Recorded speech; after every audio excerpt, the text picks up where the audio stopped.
Going on YouTube, it's Matt here. I wanted to do a very quick video for you today discussing about 5 things that you need to increase your sales success upon going into your first sales job, or if you are already a veteran of sales. So this video today is not going to be talking about product knowledge, not going to be talking about any specific things, but really just bare bones sales as a whole, what you need to fundamentally be thinking upon getting in, and some tips to help you along the way. But before we go any further, if you could go down there and just tap the like button, that would help me out tremendously. It's the only way that these videos get promoted onto other people, and it helps me out quite a bit. So without further ado, we're going to get right into it. So number one, I wanted to talk about the framework of the products that you are selling. So for a long time, when I first got, my sales job, I was thinking, I'm like, oh my gosh, am I doing terrible? Like, even though, sales were up depending on, or depending on the geography that I was in prior, from the prior rep. So I was doing better than them, but am I doing well overall?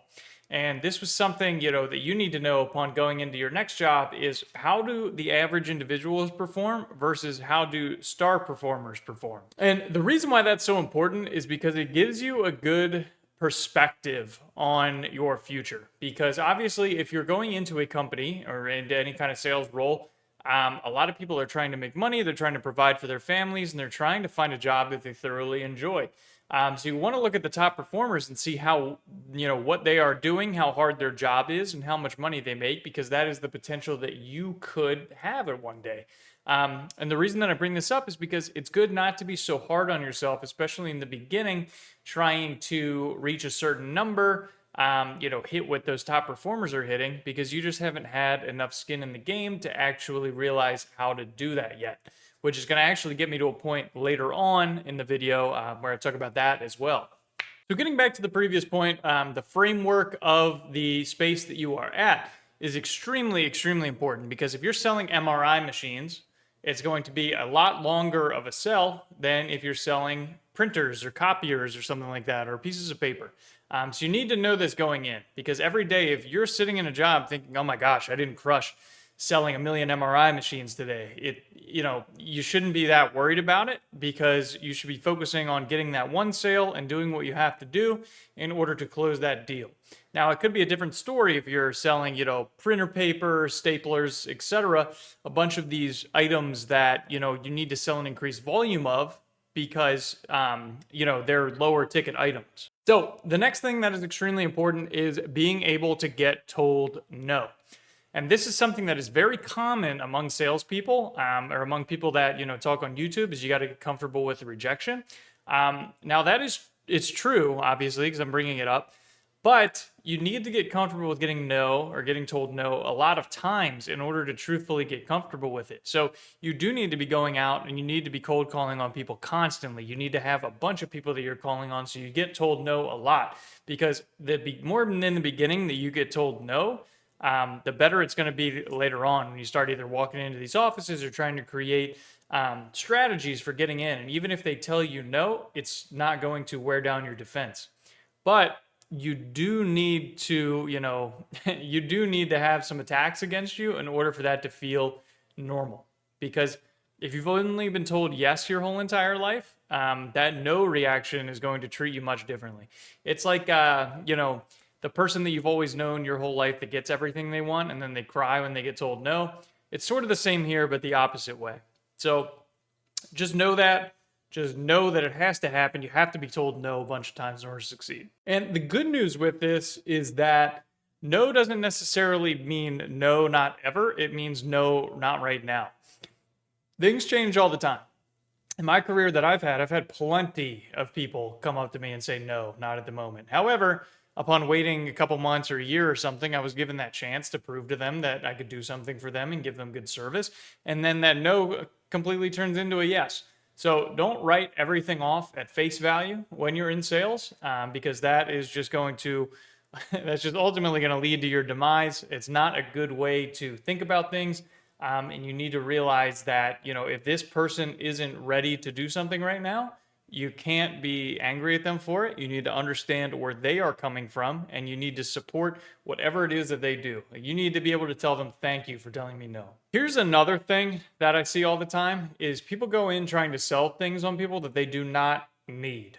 I know it's common among salespeople, or the thought among salespeople, that people sell things that they don't need all the time. If you sell something that they don't need, they're going to tell you no every time. So people don't usually get sold to that don't need the device or the product or in something in some way, shape, or form. So realize what compelling offer that you have, because you don't want to waste your time, and you definitely don't want to waste their time. For example, if there's a surgeon that I work with, and if I'm trying to bring something to them that I know is not as good as another thing, why would I do that? You know, patient care is important to me. I wouldn't go and do that and give them something that I knew was worse off for their patients. And it should be the same with anything that you sell. You have to have pride in what you sell. You have to realize, and I know that there's positives and negatives to a lot of things, but you have to realize that, you know, it is your reputation on the line when you're bringing them something, and you have to bring them something that is really good for them in order for them to want to take it and swap from what they're doing. So make sure you're working at a good company that you believe in. You're selling a product that you believe in and know that can help. Another thing here gets to the topic of also being told no, because you can either have 100 no's a day, or you can have 10 no's a day and still get the same amount of revenue from it. So you need to realize that going after, you know, bigger accounts or bigger, you know, fish, so to speak, or, you know, bigger things that can reward you more does have more of a benefit than rather going for like 100 small things. Because in the event that the big one does say yes, it will save you a bunch of time. So you need to coordinate in your day-to-day, planning it out to see, you know, the most benefit. Another thing that's really important to me with this is thinking long term. Because here's what happens with most people. They get into sales jobs. They realize it is extremely hard, and that not everyone that does sales is just rich or, you know, doesn't deserve it or something like that. And they realize that it actually does take time and effort and being told no a bunch. And then they say, oh my gosh, am I just terrible at this? I don't know if I can do this. They start looking for other ways or other career paths to do. Or they're like, you know, this isn't just for me, instead of sticking it out. The thing that I really want to tell you here, because I've been in this situation, is to stick it out. As long as you're financially okay and you can support yourself, you do need to give it a bunch of time in this role and learn and stink in order to actually be good at it. Because every successful person that I've known, sales or not, has had a time where they weren't good at something. And they kept doing it, even though they realized that they weren't good at it, and they just kept on doing it and doing it and doing it until they eventually did become really good at it. And when they do become really good at it, you know, then they can teach it to other people. And then it becomes, you know, they get positively rewarded for being good at it. And, you know, that feeds them and creates confidence. And then it also creates, you know, a good sense of, you know, well-being for them. But you do have to stick it out, because if you don't stick it out, you're never going to know what you could have been. And then you go to another thing that you might not know. It might not be sales. It might be like manufacturing or engineering or something that you don't know well. And then you're going to realize that those same things are in that exact job.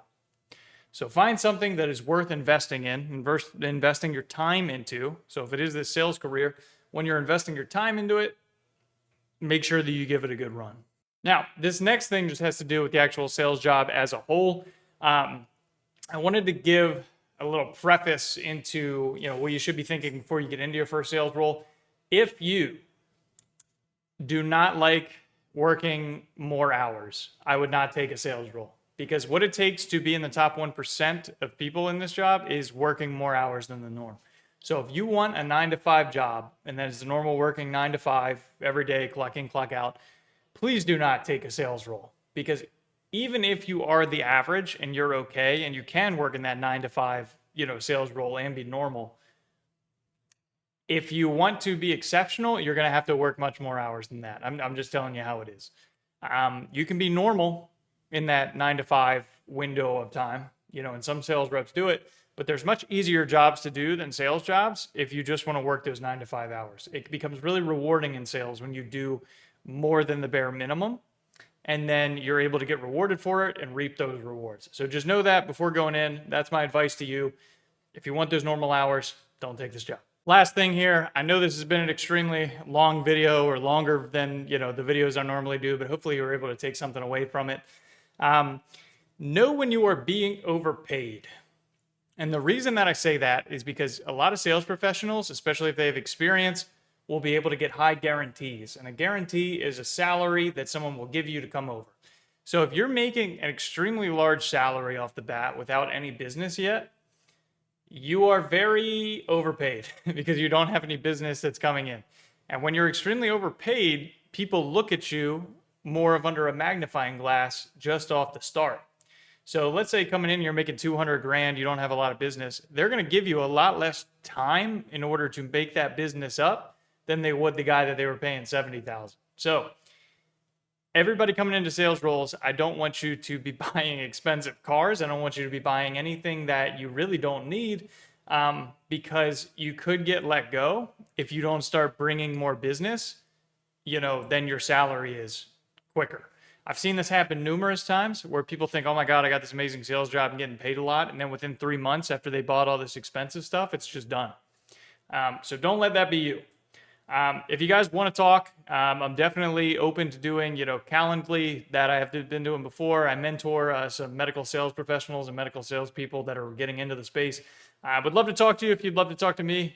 So 100% reach out if you want to. Love to chat. See ya.